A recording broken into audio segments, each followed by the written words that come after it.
ऐसे गिर रही है जैसे मनाली को भगवान एंटार्क्टिका बनाने के मूड में है।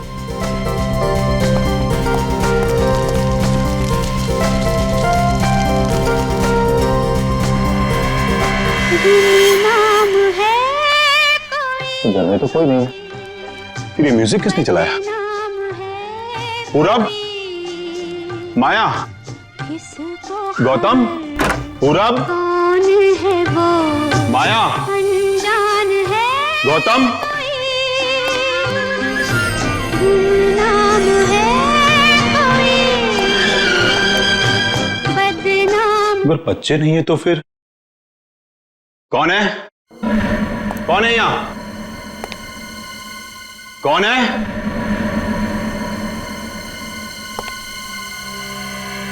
कौन है?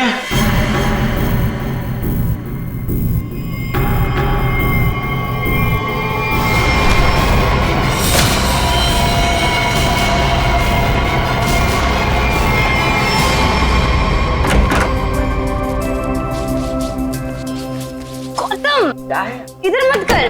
क्यों? इधर मत जा, फिर मुझे साफ करना पड़ता है। मत। अच्छा मैं तुझे ही साफ अरे कर तुम दूंगी। तो लड़ना झगड़ना बंद करो, डैड घर में ही है। अच्छा है, तो मैं अब डैड से गौतम की शिकायत करती हूँ। डैड देखिए ना इसे, पूरा घर गंदा कर रहा है। Dad, dad,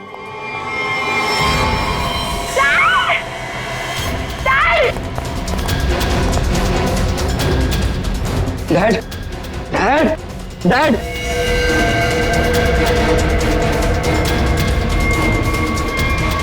Dad is no more.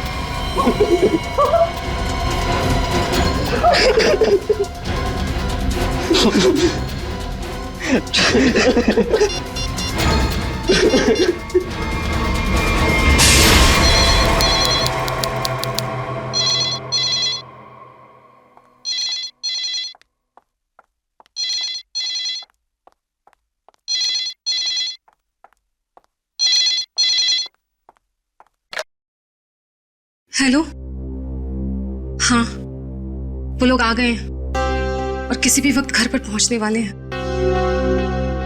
ठीक है।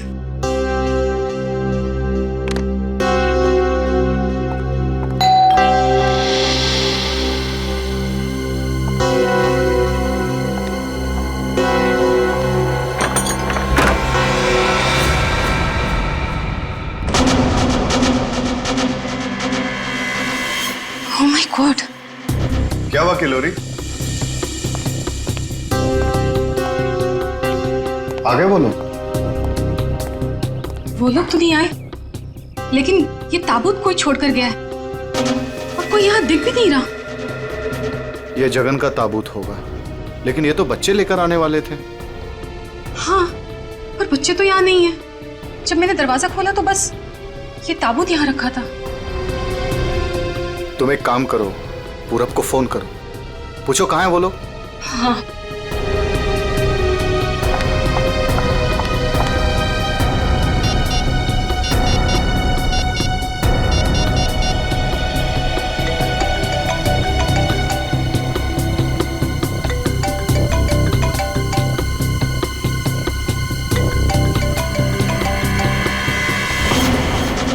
ये आवाज तो यहाँ से आ रही है। कॉफिन के अंदर से आवाज आ रही है।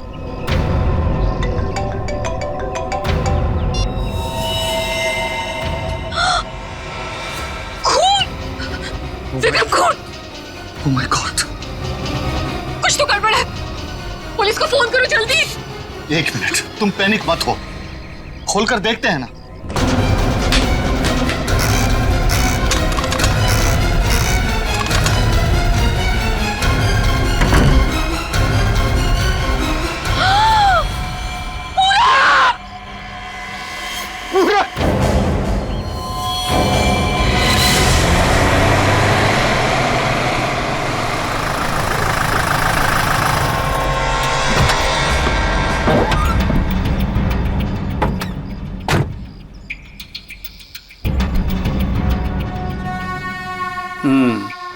काम हो गया?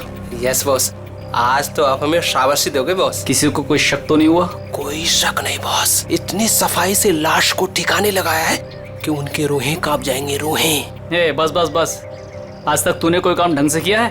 बात करता है, मैं खुद चेक करूंगा।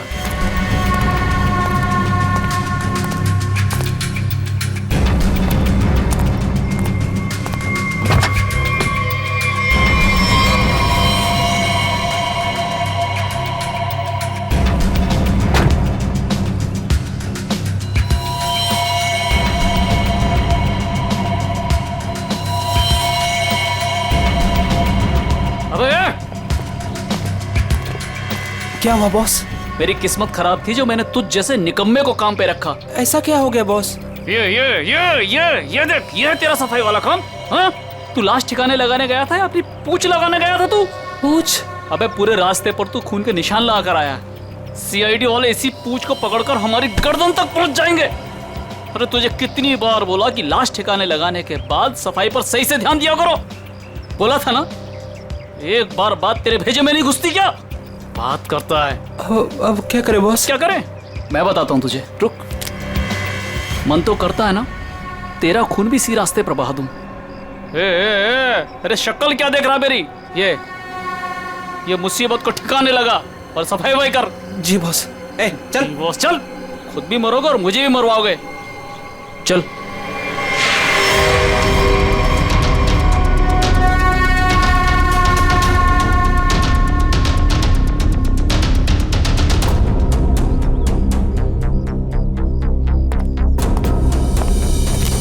क्या संबंध क्या है आपका लाश के साथ? जी वो मेरा बड़ा बेटा था, अपने पापा की लाश लेकर आने वाला था और खुद ही। क्या इसका क्या मतलब क्या है? मतलब ये कि इसके पति 2 दिन पहले ही मर गए थे हार्ट अटैक से, और जिसकी लाश पड़ी है पूरा, वो अपने पिताजी के पार्थिव शरीर को लेकर यहाँ आने वाला था, भाई और बहन के साथ। भाई और बहन वो कहाँ है अभी? वो भी गायब है, उनका फोन तक नहीं लग रहा है। कहाँ से आ रहे थे वो लोग? एयरपोर्ट से। थोड़ी देर पहले ही उनकी फ्लाइट लैंड हुई थी, लेकिन वो लोग तो यहाँ नहीं पहुंचे, सिर्फ कॉफिन पहुंचा, वो भी पूरब के लाश के साथ। ये लो, मतलब बीच रास्ते में किसी ने कांड कर दिया। वैसे आपका क्या संबंध है जगन के साथ? कोई रिश्ता नहीं। मतलब? ये मेरे पति है। अच्छा अच्छा, मतलब दूसरी शादी है ये? अच्छा एक बात बताइए, ये पूरब इनकी एक्स हस्बैंड की लाश को लेकर इनके करंट हस्बैंड के घर क्यों आ रहा था? है? ये मेरा घर नहीं है, ये किलोरी का घर है। मतलब आप घर जमाई हैं? जी। खैर ये तो आपका निजी मामला है। आप ये बताइए कि ये लोग कहाँ से आ रहे थे और एयरपोर्ट पे इन्हें कौन रिसीव करने वाला था? जगन हमारे 3 बच्चों के साथ मनाली में रहते थे। 2 दिन पहले पूरब का फोन आया कि हार्ट अटैक से उनकी मृत्यु हो गई है। मैंने पूरब को बोला कि उनके अंतिम संस्कार के लिए वो उन्हें यहाँ ले आए। एयरपोर्ट पे वो जैसे ही उतरे, वहां से उन्होंने एक प्राइवेट टैक्सी ली यहाँ आने के लिए, और उसके बाद। प्लीज आप मेरे दोनों बच्चों को ढूंढ निकालिए। माया और गौतम कहाँ है, कुछ पता नहीं चल रहा। ठीक है, आप चिंता मत करिए, हम उन्हें जल्दी ढूंढ निकालेंगे।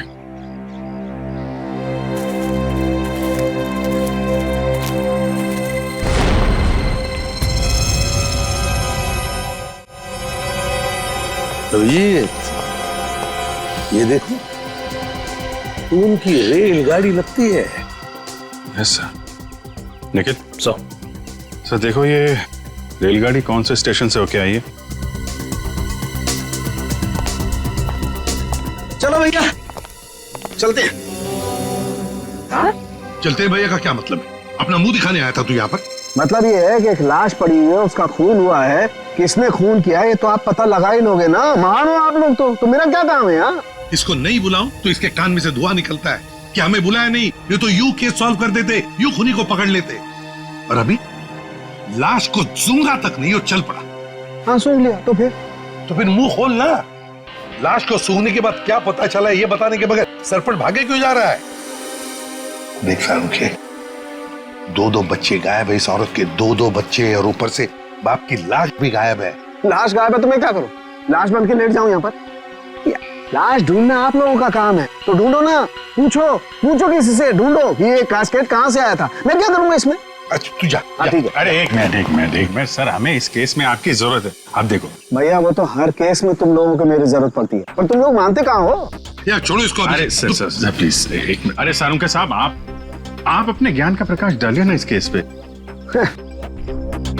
इसके चेहरे पर अंधेरा छाया, ये क्या प्रकाश डालेगा? कुछ बोला? नहीं, ये हमारे आपस की बात है, तुम लगे रहो। ये ताबूत कहाँ से आया? ये लो, एयरपोर्ट से। अरे तो एयरपोर्ट जाओ ना यार, यहाँ क्या कर रहे हो तुम लोग? तो जाएंगे ना साळुंखे जी, पर आप क्यों मैदान छोड़ के भाग रहे हो? भाभी, आपके हस्बैंड की लाश आ गई। नहीं, मेरे बेटे की लाश आई है। क्या कह रही हैं आप? इतना सारा खून क्यों बह रहा है? मुझे कौन हो सकता है खून से? शांति प्लीज। ना खून इसलिए बह रहा है क्योंकि इनका खून हो गया है।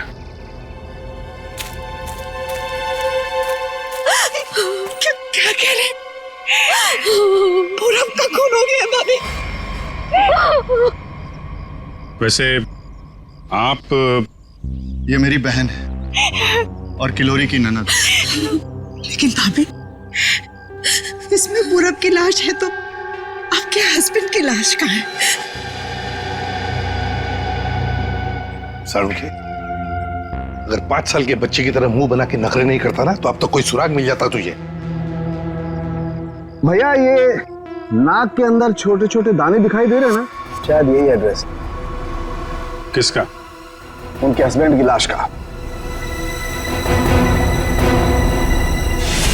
अरे तुम लोग कर क्या रहे हो? आज फिर किसी पैसेंजर का लगेज मिसिंग हो गया। तुम लोगों की वजह से किसी दिन गवर्नमेंट मुझे इस ऑफिस से मिसिंग कर देगी। ठीक से काम करो। Yes sir.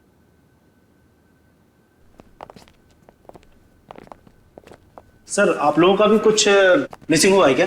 हम लोग सीआईडी से। हम यहाँ पर किसी पैसेंजर्स के बारे में पूछताछ करने आए हैं। आज सुबह कनेक्ट एयरवेज से 3 लोग एक कॉफिन लेकर मनाली से मुंबई आए थे। और वो 3 पैसेंजर्स ये लोग हैं। ये देखिए, ये पूरब, गौतम और ये माया। ये तीनों अपने पिता की लाश को कॉफिन में डालकर यहाँ लाए थे। जी हाँ सर, लाए तो थे। उस कॉफिन में इनके पिताजी की लाश थी, जो इनके घर तक कभी पहुंची ही नहीं, बल्कि उस कॉफिन में पूरब कुमार की लाश पाई गई थी। ये कैसे हो गई? वही पता लगाना है। उसके साथ साथ गौतम और माया, ये 2 बच्चे भी गायब हैं। सर, मुझे तो लगता है वो लाश कहीं। एक बात बताइए, क्या इन तीनों को कॉफिन के साथ कोई रिसीव करने के लिए आया था? नहीं सर। अच्छा, एक काम कीजिए, आपके स्टाफ ने तो मदद की होगी ना कॉफिन को उनके गाड़ी तक पहुंचाने के लिए। जी सर। जरा उनको बुलाइए। जी सर, मैं बुलाता हूँ। चंदन और बिहान को जल्दी अंदर भेजो।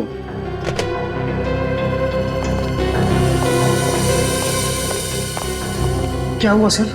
आज सुबह कनेक्ट एयरवेज से कॉफिन आया था। हाँ साहब। उसके बारे में सीआईडी वाले आपसे कुछ पूछना चाहते हैं। सीआईडी साहब, हमने कोई गड़बड़ नहीं किया साहब। हम तो बस काम कर रहे थे साहब। हमने तो बस उस कॉफिन को उस गाड़ी में चढ़ाया था साहब। एक मिनट, तुमने कोई गड़बड़ नहीं की है। सिर्फ इतना बताओ कि जब तुम ये कॉफिन यहाँ से उनके गाड़ी तक ले जा रहे थे, तो उस दौरान उसके बीच में कभी कोई मिलने आया था या कोई ऐसे कुछ भी हुआ था क्या? हाँ साहब, हम उन तीनों को लेकर जब यहाँ से बाहर निकले, उनके साथ जो लड़की थी ना, उसको एक फोन आया सर। पता नहीं क्या बात हुई, फिर वो अचानक से कहने लगी, पार्किंग में एक नीली वैन खड़ी है, ये कॉफिन वहां ले चलो। अच्छा, वैन के ड्राइवर को देखा तुमने? नहीं साहब, वैन के ड्राइवर को तो नहीं देखा, लेकिन साहब वैन का नंबर मुझे याद है। गुड, तो नंबर दो। XY 02 6813। सचिन, पता लगाओ इस नीले रंग के वैन का। पूरब, गौतम और माया, 3 बच्चे अपने पिता जगन की लाश को लेकर मनाली से मुंबई आते हैं। लाश को कॉफिन में लाते हैं बाय एयर। मुंबई पहुंचने के बाद वो अपनी मां को फोन करके बताते हैं कि वो मुंबई पहुंच गए और साथ साथ वो कॉफिन भी। मगर जब ये कॉफिन उनकी मां किलोरी के घर पहुंचता है, तो कॉफिन में से निकलती है बड़े बेटे पूरब की लाश। जगन की लाश गायब है और उसके साथ साथ गौतम और माया दोनों बच्चे भी गायब हैं। तीनों के तीनों गायब। सर, हो सकता है कि जिस वैन में वो लोग लाश लेकर जा रहे थे वो वैन कहीं रुक गई हो और शायद वहीं पे कुछ हुआ हो।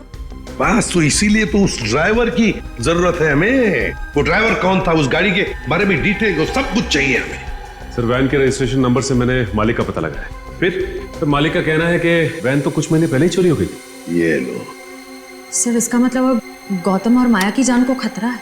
बड़ी बारीकी से प्लानिंग की है, खतरनाक प्लानिंग की है। देखते। ओए, अंकित, कुछ मिला? हाँ बस, ये देखो, ये मिट्टी कॉफिन के नीचे लगी हुई। इस मिट्टी में इस कॉफिन का पता। मिट्टी में पता? हमें तो नहीं दिखा। उसके लिए सालूखे की नजर चाहिए। सड़ुंखे, कॉफिन का पता तो हम लगा ही लेंगे, पर पूरब की लाश इस कॉफिन में आई कहां से? ये पूरब की नाक बताएगी बॉस।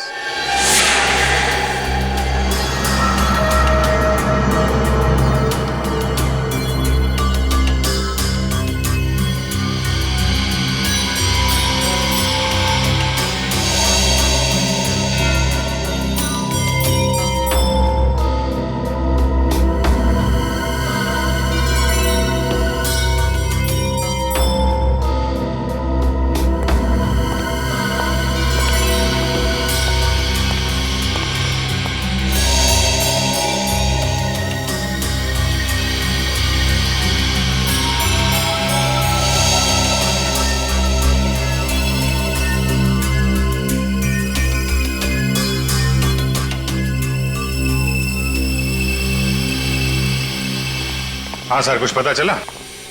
भाई अभी तक तो शक पर ही काम कर रहा है। शक दूर नहीं हुआ? हो गया, शक दूर हो गया।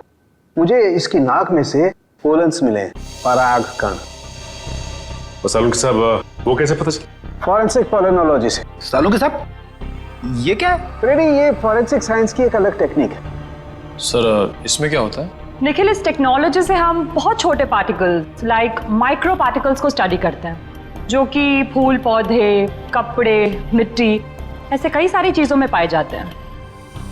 वाह, क्या बात है तारिका जी, क्या नाम? लेकिन इसे बड़े ध्यान से देखना पड़ता है, क्योंकि कई बार क्या होता है कि आवारा भंवरे एक फूल पर बैठ करके उसके सारे पोलन्स, उसके सारे पराग कण चुरा करके भाग जाता है और पूरे के पूरे माहौल को गंदा कर देता है। साहब, पॉलिन जो है हवा और पानी से भी फैलते हैं। इसमें बेचारे खाली भंवरे को ही क्यों दोष दे रहे हैं आप? सही करो, बेकार में खाली भंवरे को दोष क्यों दें? तो होता यह है कि जब हम बाहर से आते हैं तो हमारे पूरे शरीर पर, आंख, नाक, कान, गले, सब पर पोलन्स लगे होते हैं, और इन पोलन्स की जांच करके हम ये पता लगा सकते हैं कि ये खास व्यक्ति किस जगह से आया है। ये तो है। मैं बताता हूं, ये देखो, यहां पर मैंने इससे पोलन्स ले लिए जो उसकी नाक में थे, और इन पोलन्स पे 2 ड्रॉप मिथाइलमाइन की डालते हैं और इसे हम कर देते हैं सिक्योर। अब इसे चेक करके हमें पता लगा सकते हैं कि ये पोलन्स कैसे हैं, कहां से आए। ये देखो सर, ये तो नारंगी कलर में उभर के आ रहा है। और अब इस आकार को हम हमारे डाटा के सैंपल से मैच करके देखेंगे, ताकि पता लग सके कि ये पोलन किस टाइप का है। करके जरा मैच। हाँ।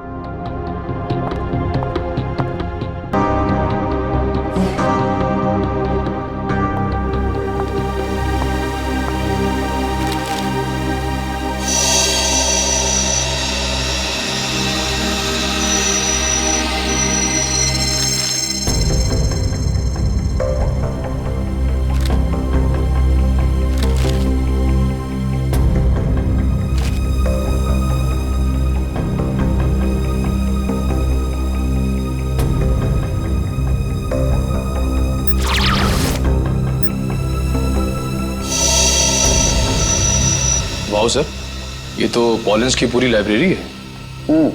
एक पॉलन कहाँ पैदा हुआ, धरती पे कहाँ पाया जाता है, पूरी डिटेल्स है इसमें। फॉरेंसिक साइंस की इस टेक्निक की वजह से क्राइम स्पॉट का पता लगाना बड़ा आसान हो गया है। मिल गया मैच।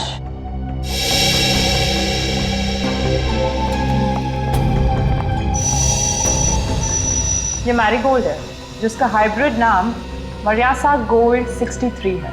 ये वैरायटी पूरे साल पैदा होती है और धानीखेत में पाई जाती है। धानीखेत? चलो कम से कम ये तो पता चल गया कि खून कहाँ हुआ है। सर यही है धानीखेत सर। फिर वैन यहीं पर लाया गया था। ये कार मार्क्स तो हैं सर यहाँ पे।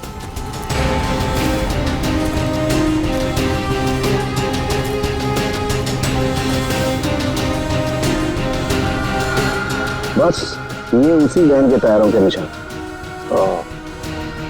फिर तो जगन की लाश खूनी ने यहीं कहीं फेंकी होगी। पर सर इतने बड़े खेत में हम उसकी लाश ढूंढेंगे कैसे? मैं बताता हूँ बस। तो कब बताएगा? क्या मुहूर्त निकलवाना पड़ेगा? मैं बता रहा हूँ ना यार, उखड़ते क्यों? 1 मिनट रुको।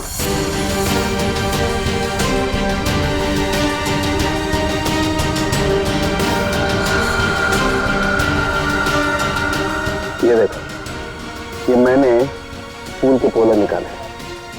अभी मैं जिस दिशा में उड़ाऊंगा और ये उड़ करके जहां जाएंगे समझ लो फूल भी उसी दिशा में उड़ा है। लेकिन सर यहाँ तो हवा ना के बराबर है, ये कैसे पता चलेगा कि हवा किस डायरेक्शन में है? ये मुर्गा बताएगा। मुर्गा? हाँ निखिल, मुर्गा। ये मुर्गा है ना, किसान लोग अपने खेत में अक्सर लगाते हैं। इस मुर्गे से पता चलता है हवा का रुख कहाँ पर है। जिस तरफ हवा चलती है ना उस तरफ ये मुर्गा मुड़ता है और इसका फायदा होता है पेस्टिसाइड डालने में, हवा के हिसाब से। सो उस तरफ देखते हैं सर। हाँ चलो देखो जरा आसपास कुछ दिखता है क्या? सर? हाँ सर वहां पे कोई लेटा है। चलो देखते हैं।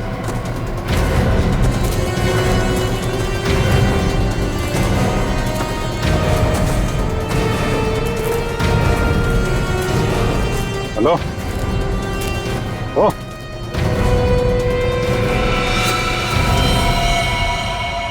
ये तो जगन है सर।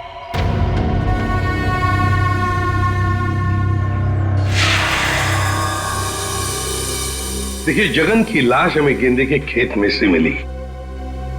क्या बता सकते हैं ऐसा कौन कर सकता है? कौन मार सकता है जगन को? कौन मार सकता है आपके बेटे को?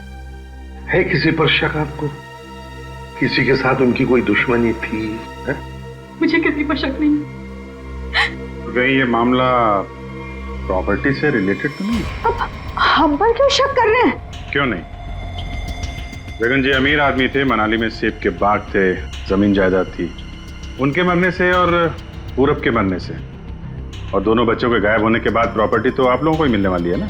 देखिए सर, आपको बहुत बड़ी गलतफहमी हो रही है। हमें तो ये भी नहीं पता था कि जगन के पास इतनी प्रॉपर्टी है, सेब के बागान है और वैसे भी मेरी अच्छी खासी नौकरी है, अच्छी खासी कमाई है। मुझे और क्या चाहिए जिंदगी में? और मेरा तो इन सब से कुछ लेना देना ही नहीं है। मुझे तो प्लीज दूर ही रखिए। देखिए मैं अपनी फैमिली और अपनी वाइफ से बहुत खुश हूँ, मुझे और कुछ नहीं चाहिए। अच्छा, तो आपके कहने का मतलब है जो कुछ भी लेना देना है वो किल्लोरी जी का लेना देना? देखिए सर, आप लोग मेरे बच्चों को ढूंढने के बजाय मुझ पर और मेरे परिवार पर शक कर रहे हैं। नहीं नहीं नहीं नहीं नहीं किल्लोरी जी, हम आप लोगों पर कोई इल्जाम नहीं लगा रहे किल्लोरी जी। हम तो बस सच्चाई जानने की कोशिश कर रहे हैं। वैसे एक बात जरूर कहूंगा आप लोगों को, सच्चाई आपके लिए बहुत फायदेमंद होगी।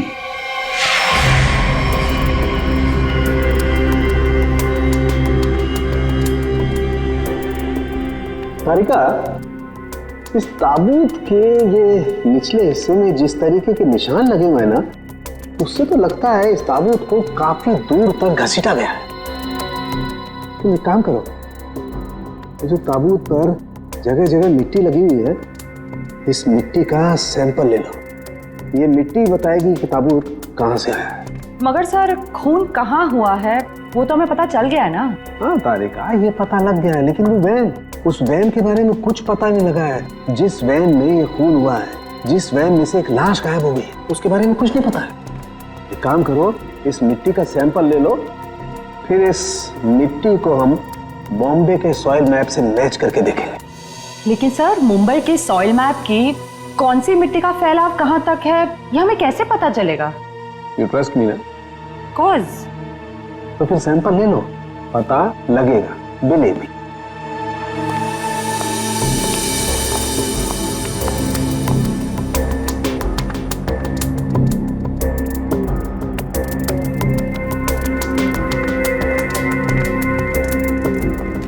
अरे सालू के साहब फिर से पढ़ाई शुरू कर दी आपने? भाई क्या करें, तुम लोगों की मदद करने के लिए पढ़ाई तो करनी पड़ेगी। अरे लेकिन ऐसा है क्या इस ताबूत में जो इतनी मोटी किताब की जरूरत पड़ गई? इस पढ़ाई की जरूरत क्यों पड़ी, ताबूत बताएगा। वो कैसे? कॉफिन में मिले इस मिट्टी का हम सेडिमेंटेशन टेक्निक से एनालिसिस करेंगे, उससे सब पता चल जाएगा।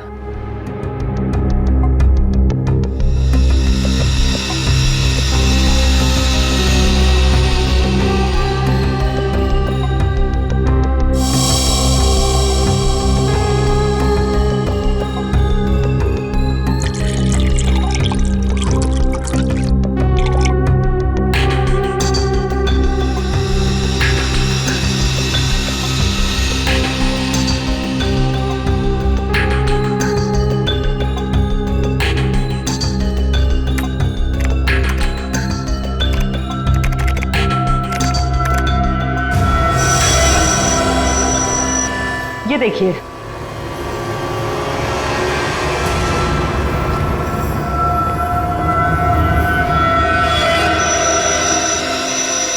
ये तो घास जैसा कुछ लग रहा है। देखना,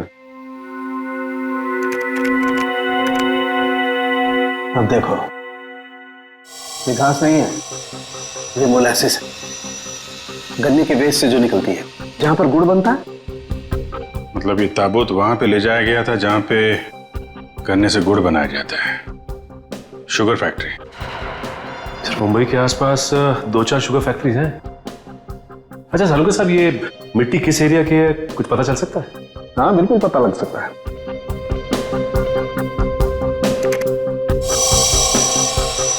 इस मिट्टी में 40% सैंड है।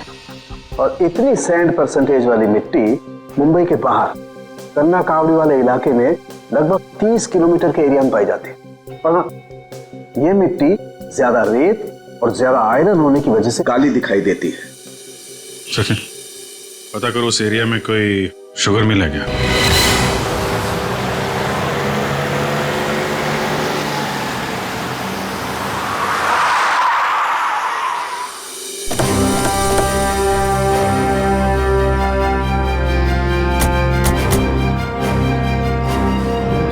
चंगनलाल शुगर मिल। यहाँ तो लोग आ जा रहे हैं, चहल पहल है। यहाँ पे खून ही खून करके कैसे निकल गया? और तो लाशों की अदला बदली भी की है। डॉक्टर सालुंके ने शुगर मिल की बात की थी और यहाँ आसपास 30 किलोमीटर तक यही एक शुगर मिल है। हो ना हो, खून हुआ तो यही है। चलो इससे पूछते हैं। अरे सुनो जी, तुम यहाँ के सिक्योरिटी वाले हो? जी हाँ। हम लोग सीआईडी से तुमसे कुछ पूछना चाहते हैं। सीआईडी साहब, क्या बात है? हमको माफ कर दो, हमारी कोई गलती नहीं है। देखो घबराओ मत, हमारे कुछ सवालों का जवाब दो। हाँ हाँ। क्या तुम यहाँ पर अकेले ड्यूटी पर होते हो या और भी कोई है जो शिफ्ट में आते जाते हैं? हम पूरे टाइम अकेले काम करते हैं। तुम ये बताओ और अपने दिमाग पे जोर डाल के बताओ कि तुमने कोई ताबूत देखा है? काहे डरा रहे हैं? यहाँ ताबूत कैसे देखेंगे? ठीक है, ताबूत नहीं देखा, किसी नीली रंग के वैन को देखा जिसपे शक हुआ हो तुम्हें? साहब वैसे तो हम सब पे शक करते हैं, लेकिन नीले कलर की गाड़ी क्यों नहीं देखे हैं साहब? आप समझ रहे हैं ना? अच्छा चलो एक बात बताओ, यहाँ पर ऐसी कोई और भी खाली जगह है, गोदाम जैसी? हाँ साहब, एक पुराना गोदाम है हमारे मालिक के। चलिए दिखाते हैं। चलो दिखाओ। दिखाओ। चलिए आइए साहब, ये है पुराना गोदाम। तुम जरा बाहर जाओ। ठीक साहब। गेट तो काफी बड़ा है। हाँ, वैन आसानी से घुस सकती है। इस जगह को देख के लगता है कि काफी समय से कोई आया नहीं है यहाँ पे। काफी समय से कोई आया नहीं है यहाँ, तो फिर ये बोरियां ऐसी रखी कैसे गई? और ये ऊपर से टारपॉलिन, जरा देखो तो नीचे क्या है।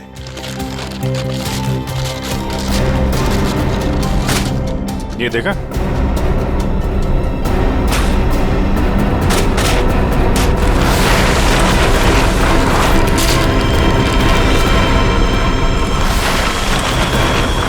ये क्या है? क्या बात है सर, यहाँ पे तो पूरे वैन को ही दफना दिया है। और ये देखिए वही नंबर है XY026813। चेक करो देखो।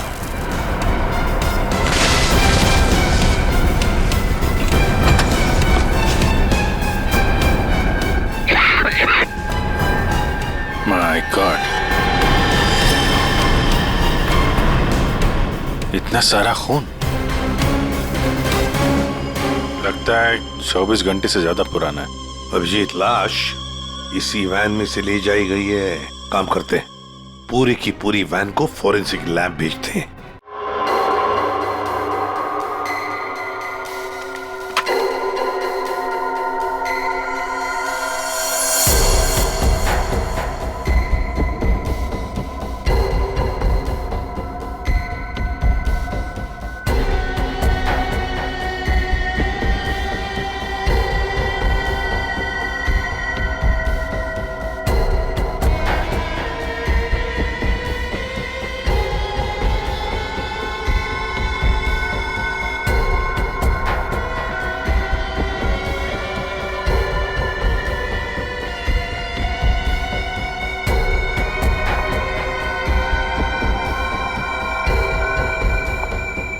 सर, मिला कुछ? हाँ तारिका, मिला तो है बहुत कुछ, लेकिन जो कुछ मिला है उससे हम खूनी को सजा तो दिलवा सकते हैं, लेकिन उन बच्चों तक नहीं पहुंच सकते। सर, टाइम बहुत कम है हमारे पास, कहीं बच्चों को नहीं तारिका, उन बच्चों को कुछ नहीं होने दूंगा। लेकिन सबसे पहले हमें ये पता लगाना पड़ेगा कि गैराज में डंप होने से पहले ये वैन आखिरी बार कहाँ होकर के आई। तो ये कैसे पता लगाएंगे हम? हमने पूरी वैन छान मारी है। तुमने वो कहावत सुनी है, किसी जेंटलमैन को देखना हो तो सबसे पहले उसके जूतों की तरफ देखो। हम भी इस गाड़ी के जूतों की तरफ देखें। मतलब साफ है तारिका, सिंपल। हम इस वैन के टायरों को चेक करेंगे। तारिका, ये वैन जहां से भी होकर आई है उस जगह की मिट्टी के कण इसके टायरों पर चिपके होंगे और वो बताएंगे कि वैन कहां से होकर के आई। करेक्ट। हाँ।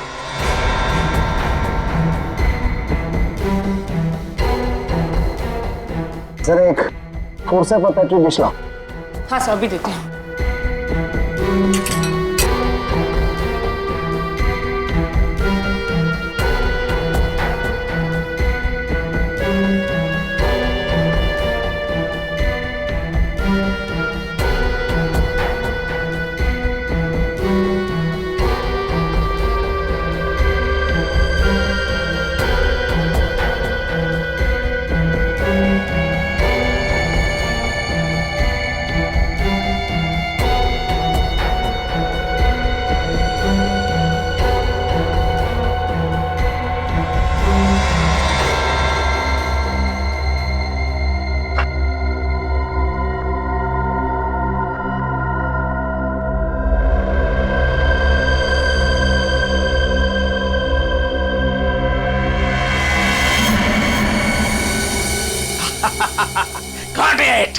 सर, क्या मिला है? सर बताओ ना, क्या मिला है? हेलो। हाँ तारिका जी। हाँ अभिजीत, उस वैन में से कुछ एविडेंस मिला? हाँ मिला तो है, लेकिन मुझे नहीं पता क्या मिला है। सर बता ही नहीं रहे। अरे क्यों? डॉक्टर साहब हैं कहाँ? यहीं पे हैं, कूद रहे हैं, गॉट इट कर रहे हैं। अरे उन्हें ऐसा क्या मिल गया कि जो बरसात की मेढक की तरह कूद रहे हैं? पता नहीं, मुझे कुछ नहीं बता रहे, तुम ही बात कर दो। सर। हाँ अभिजीत। ओ अभिजीत, आज भाई साहब। भैया वो मैसेंजर हमें मिल गया है जो हमें गौतम और माया का पता बताएगा। क्या सफेद रंग का एरो बनाया है पेड़ पे? अच्छा ठीक है, ढूंढेंगे। और वैसे वहां पोजीशन क्या है? यहाँ की सिचुएशन तो कंट्रोल में है, लेकिन हमारे सामने जो नजारा है उसे देखकर तो हमारे होश ही उड़ गए हैं सर। कोई बात नहीं, हम लोग पहुंच जाएंगे जल्दी। क्या कह रही है श्रेया? सब ठीक है सर? कह रही है कि वहां पे नजारा ऐसा है कि जमीन खिसक जाएगी पैरों के नीचे से। सर हमें जल्द से जल्द वहां पहुंचना होगा, पर लोग बहुत कम है, कहीं हाथ से निकल ना जाए। आप लोग कोई बताएंगे क्या हो रहा है? कैसे है मेरे बच्चे? ठीक तो है? प्लीज कुछ बताइए। मैम जरा धीरज रखिए, सब कुछ पता चल जाएगा। कुछ बताया होगा ना फोन पे उसने। आखिर हमारे बच्चे मिले कि नहीं मिले कुछ तो मालूम होगा ना। देखिए अभी कहने सुनने से कुछ नहीं होगा, जो भी है वहाँ पे चलने के बाद ही पता चलेगा। अरे पता तो तब चलेगा जब वहाँ पहुँचेंगे। अगर भालू शेर चीतों को पता चल गया ना कि हम लोग यहाँ हैं, तो दुनिया में किसी को हमारा पता नहीं चलेगा। आप फिक्र मत कीजिए प्रीति जी, आजकल इंसान जानवरों से ज्यादा खतरनाक हो गया। हो सकता है वो आपको देख के भाग जाए। अरे उन्हें चिल्लम चिल्ली की आदत नहीं है, जरा शांत रहिए आप। क्या? एक मिनट। श्रेया, वो सफेद निशान वाला पेड़ मिल गया। सर उस पेड़ से राइट लेकर 200 मीटर स्ट्रेट आ जाइए। 200 मीटर राइट में। चलिए जल्दी चलिए। कोई मुझे बताएगा हो क्या रहा है? मेरे दिल बैठा जा रहा है, कहीं मेरे गौतम और माया को कुछ हो तो नहीं गया? बस और नहीं चला जाता, अब नहीं चल पाऊंगी। देखिए पीछे छूटने वालों को जानवर छोड़ते नहीं है, लंच या डिनर में खा लेते हैं। नहीं, मैं आगे जाती हूँ ना, आप लोग मुझे फॉलो करिए।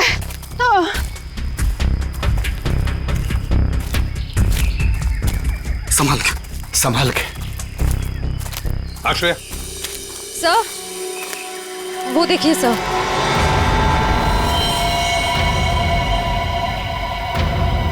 माय गॉड, जल्दी से बच्चों को नीचे उतारो। हे भगवान, क्या है? चल गए। ये क्या मजाक है सर? जब आप लोगों ने देखा कि ये लोग यहाँ आए थे, इन्हें छुड़वाया क्यों नहीं? नीचे क्यों नहीं उतारा सर? बचा लो मेरे बच्चों को। श्रेया संभाल। माया घबराओ मत।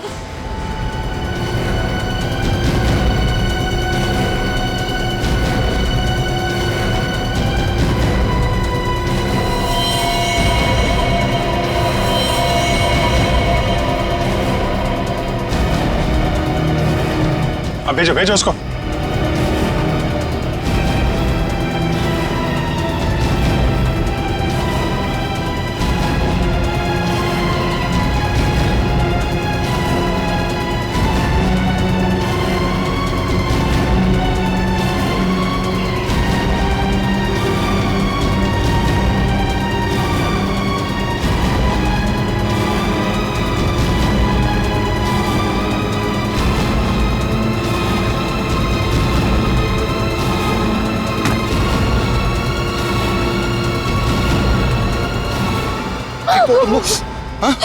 तुम लोग ठीक हो ना?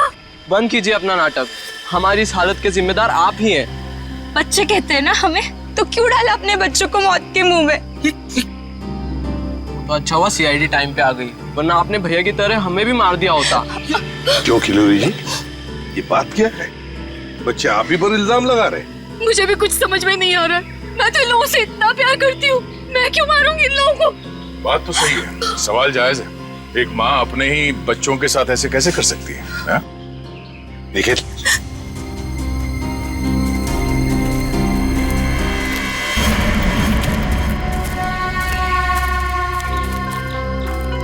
तुमने तो छुपने की बहुत कोशिश की और उस कीड़े ने हमें यहाँ का पता बता दिया। ये लोग कौन है सर?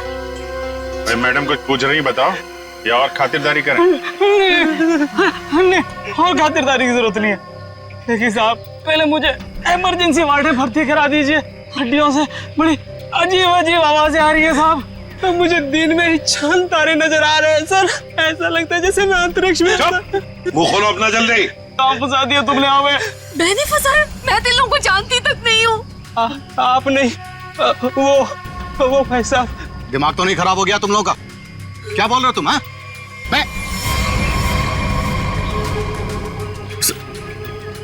वाकई आप मल्टी टैलेंटेड हैं। Husband come kidnapper come murder, all in one. क्या बात है? विक्रम तुम?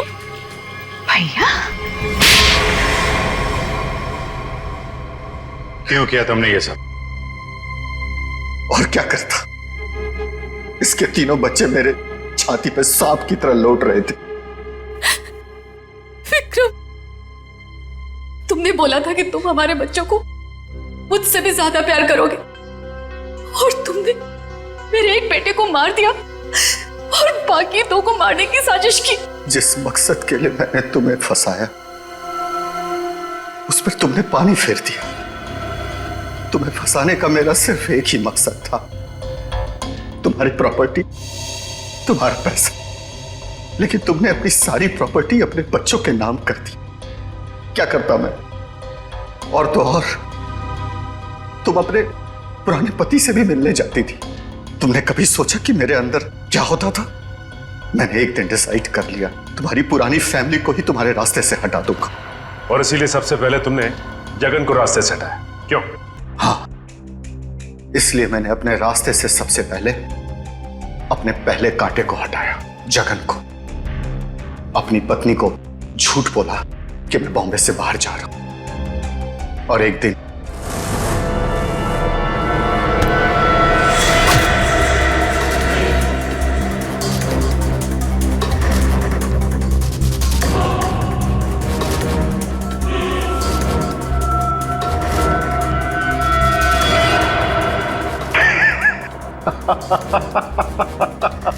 सोचा था जगन के मौत के बाद तुम्हारा झुकाव तुम्हारे बच्चों के लिए कम होगा, लेकिन मैं गलत था। तुम्हारा तो और बढ़ गया, और तो और तुमने उन्हें साथ रखने का फैसला कर लिया। पर यह बात तुम्हें बर्दाश्त नहीं हुई, इसलिए तुमने इन दोनों को भी रास्ते से हटाने का फैसला किया, क्यों? विक्रम, मैंने तुम पर इतना भरोसा किया, तुमने सब बर्बाद कर दिया। मैं तुमसे नफरत करती हूँ, नफरत। जायदाद की लालच में आके तुमने जो मौत का खेल खेला है, उसका अंजाम भी मौत है। फांसी होगी तुम्हें, फांसी।